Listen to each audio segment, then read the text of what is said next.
પણ વિરોધનો સૂર પુરાવે છે. અમારે અમારા બેનર ચાલે છે.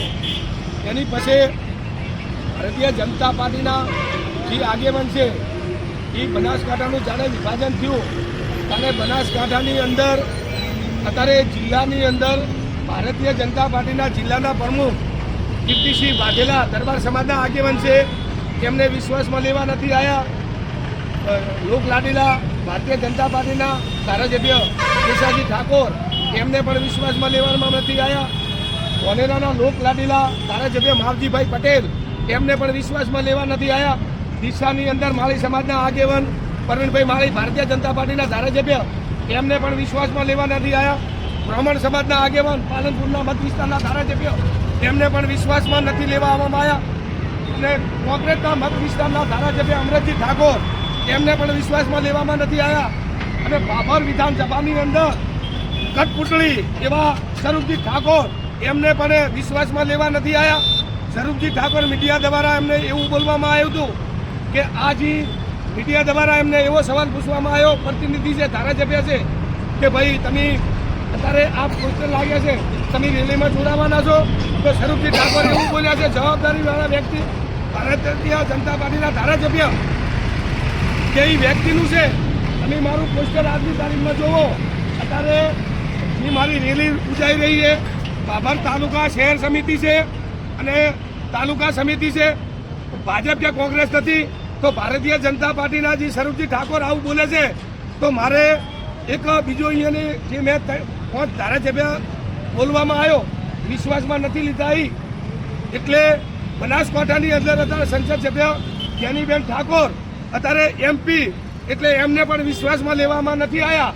તો 30 તારીખે અને જે મીડિયા દ્વારા જે મીડિયાને જે નિવેદન આવ્યું છે સ્વરૂપજી ઠાકોરને હું એવું કહેવા માગું છું કે ભારતીય જનતા પાર્ટીના ધારાસભ્ય ઈરે રેલીમાં જે આગેવાની લે તો પોસ્ટરની મદદ મારી, આખી રેલીની બધી જવાબદારી મારી.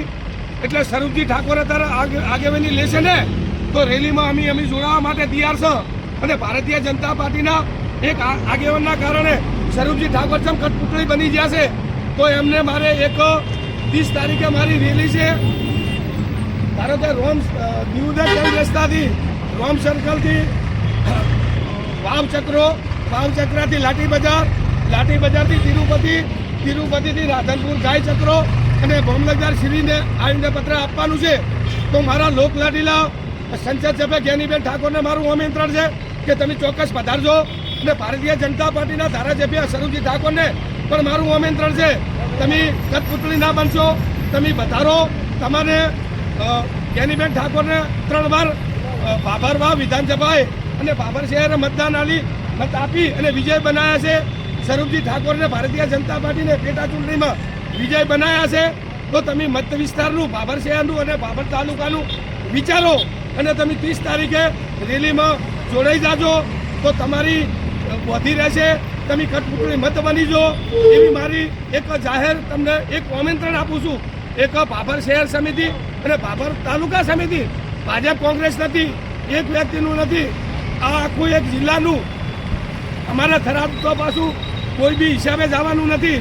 થરાદ તમે ભારતીય જનતા પાર્ટીના એક આગેવાન બાબર શહેર અને બાબર તાલુકાના જેમ બકરાને બોધીને એમ એ થરાદમાં લઈ જશે તો થરાદમાં મારે જવાનું નથી. અમને એક ઓગર જિલ્લો આલો. જો ધોનીરા મત વિસ્તારને કહું છું અને દિયોદર મત વિસ્તારને કહું છું, કોંગ્રેસને કહું છું, બાબરને કહું છું કે તમે જો ચૂંટણી આવે, તાલુકા પંચાયત આવે, વિધાનસભા આવે, લોકસભા આવે, જિલ્લા પંચાયત આવે, તમે 4 તાલુકા મતદાન ના કરશો અને ડોક્યુમેન્ટ ના બદલાવશો, અમને વગર જિલ્લો આપો. આ અમારો સૂર છે, આ અમારી માગણી છે.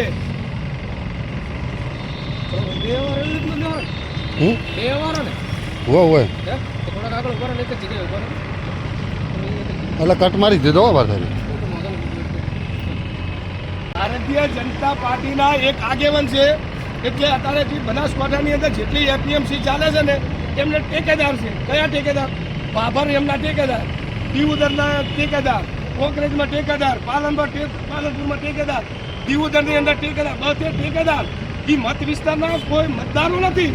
એમના ટેકેદાર જોડે બોલાવવાનું કે થરાદ જિલ્લો અમને મંજૂર છે. એ મતદાર નથી બોલતા. એ ભારતીય ભારતીય જનતા પાર્ટીના જે જિલ્લો લઈ જાઓ ને થરાદ જિલ્લા લઈ જાઓ ને એ આગેવાનના કારણે દાદા બધા બોલે છે. એમના સવાલ જ મત વિસ્તાર કોઈ બોલતું નથી, લોકો બોલતા નથી. સમર્થનમાં જે અત્યારે જે સમર્થન આવેલા ને આજની તારીખમાં જે આપણે સંસ્થાનું નામ બોલાયું ને તો દેખો જો આપણા મારી એક જ મિનિટ આ સોની સમાજનું આપ્યું ને એ સોની સમાજે એમને નિવેદન એવું આપ્યું છે કે તમે આ બોર માર્યું છે સંસ્થાનું બોર મેં એવું માર્યું છે કે મેં અમને પૂછ્યું નથી એ બરાબર છે, પણ મેં કેવી રીતે બોર માર્યું કે મને તમે સમર્થન આપો. હવે હજી બોરવાળા જે અત્યારે માર્યું ને એ સોની સમાજે નિવેદન આપ્યું ને સોનીએ પરવીનભાઈ સોનીએ એ સોનીના ધર્મપત્ની ભારતીય જનતા પાર્ટીના નગરપાલિકાના કોર્પોરેટર છે. પછી હજી જૈન સમાજે હજી રજનીભાઈએ આપ્યું એ ભારતીય જનતા પાર્ટીનો 20 વર્ષથી ભારતીય જનતા પાર્ટીનો સભ્ય છે. એટલે ભાભર તાલુકો ભાભર શહેર આ વગર જિલ્લો બને અમે એક સંત છે એટલે વગર જિલ્લો બને એટલે શું ભારતીય જનતા પાર્ટીના ભાભર તાલુકો ભાભર શહેર શું વિરોધ છે? આ ભાજપનું કોંગ્રેસનું નથી, ભાભર શહેર ભાભર સમિતિ છે. તમે મોટી મોટી વાતો કરો છો કે વિકાસ આ શું જિલ્લો આવે વિકાસ નથી તો બીજું છે આ વિકાસ હશે તો અમને જો પરંતુ ઓફિસ લઈ ગયા છે, અમારી ડીઝરી લઈ ગયા છે, અમારું આરોગ્ય 10 કરોડના ખર્ચે થરાદમાં જતું રહ્યું છે. અમે તમને હાથ જોડીને વાત કરે છે કે અમને એક અમારે ભાભર જિલ્લો નથી જોતો, અમને એક વગર જિલ્લામાં સમાવેશ કરો. અમને બકરાની ખોર રોઢવા બધી થરાદની અંદર ના લઈ જાશો, અમને જુલમ ના કરો. એના કરતાં અમને તમે અમારે કો તો વગર જિલ્લો જો કો તો પાલનપુરમાં રહેવું છે ન કે અમને તમે પાકિસ્તાન મેળવી દો. અમારે થરાદ જિલ્લામાં જવું નથી.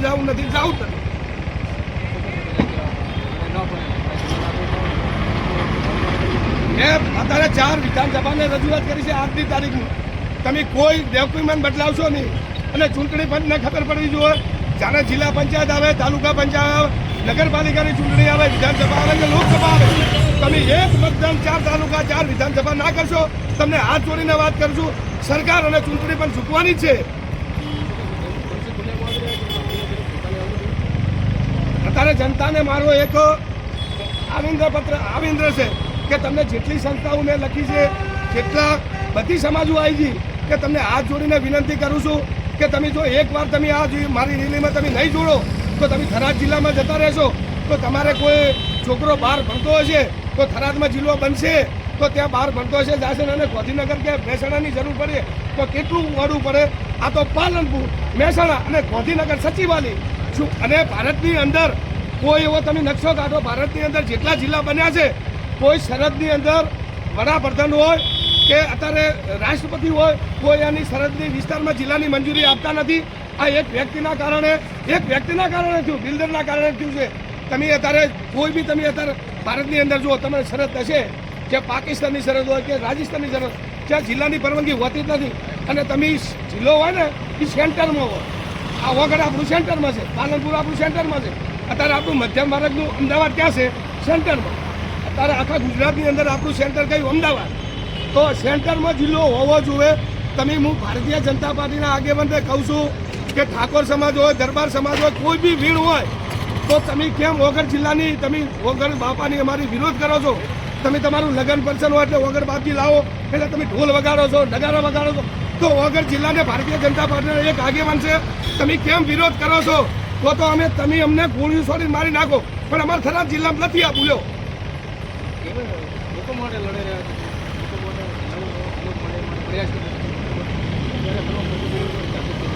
અત્યારે મારી વાત ઓલો મારી ચાની હોટલ છે, હું મજૂરી માટે મારો ખર્ચો છે, ગમે એટલો ખર્ચો થઈ જાય હું કોઈને એમ નથી કહેતો તમે મને ખર્ચા આપો. મને ભગવાન મારો માથે છે. મારા ભાભર શહેર અને ભાભર તાલુકો ભલે સંસદ સભ્ય ગમે તેવું વર્તન કરતા કે ધારાસભ્ય કરતા મારા મત વિસ્તાર માટે મારે કોઈ વેણ માટે લેવા દે નહીં. મારો ભાભર તાલુકો ભાભર શહેર એના માટે હું ભરવા માટે તૈયાર છું આજની તારીખમાં. મારે એવું નથી કાલે ચૂંટણી લડી લેવી, ખમીને લડી લેવી, મારા વિસ્તાર માટે જ છું. અત્યારે હું જેવું બોલું છું એવા ભારતીય જનતા પાર્ટીના ધારાસભ્યને આવી જવું જોઈએ અને જ્ઞાનીબેન ઠાકોરને પણ આવી જવું જોઈએ. અત્યારે એટલા તમે કયા રાજકારણો કે તમારે કેટલું મોટું તમારી પાસે રૂપિયા થઈ જાય તમારે રેડ પડશે એવી કેમ બીઓ છો? તમારા હાચા ધારાસભ્ય સંસદ સભ્ય હશો તો તમારા હાચા રૂપિયા હશે તો તમારી ઇન્કમ ટેક્સ રેડ નથી પાડવાની. તમે જેમ આમ બહાર આવી જા એમ બહાર આવી જાઓ. અમે તો ખાલી હોટલ અત્યારે ચલાવવાના, મજૂરી કરવાના. તમે મારા પબ્લિક માટે શું, મારા વિસ્તાર માટે શું? અને હું ઠાકોર સમાજની મારે વિરોધ નથી મારા બે પ્રતિનિધિ છે એમને આધારે તમે એમને ચૂંટ્યા છે. સ્વરૂપજી ઠાકોર હોય કે જ્ઞાનીબેન હોય, ઠાકોરને 2 વાર ધારાસભ્ય બનાવ્યા છે, અત્યારે સંસદ સભ્ય બનાવ્યા છે. મારા પક્ષના છે એટલે નહીં કે હું 2 પક્ષના કહું છું. સ્વરૂપજી ઠાકોરને અત્યારે પેટા ચૂંટણીની અંદર ભારતીય જનતા પાર્ટીના અમારા દિવસે એમ કહેતા હતા કે ભાઈ ઠાકોર સમાજમાં જ્ઞાનીબેન ખાલી લેટરથી અત્યારે એમનું કામ ચલાવેલા. જ્ઞાનીબેન એક લેટરથી તો એમની આ ટ્રેન્ડ ઊભી રાખી છે. સ્વરૂપજી ઠાકોર તો તમે અત્યારે સરકારમાં છો, જાણે ગુજરાત સરકારની અંદર જિલ્લો ધારો કે થરાદ જિલ્લો બન્યો, ગુજરાતની મંજૂરી કેબિનેટમાં લેવાની હતી. સ્વરૂપજી ઠાકોર તમે હાજર હતા, તમારે ખાલી એટલું તો બોલવું હતું કે ઉભા રહો ભાઈ, મારા મત વિસ્તારને હું મિટિંગ કરી અને પછી હું તમને નિર્ણય લઈશ, અને ભાઈના પાસે નિર્ણય લેવો હતો. અત્યારે જ્ઞાનીબેન એમ કે છે લેટર, તો તમે એકવાર સ્વરૂપજીને જીતાડ્યા. તો અત્યારે તમે મારી વિનંતી છે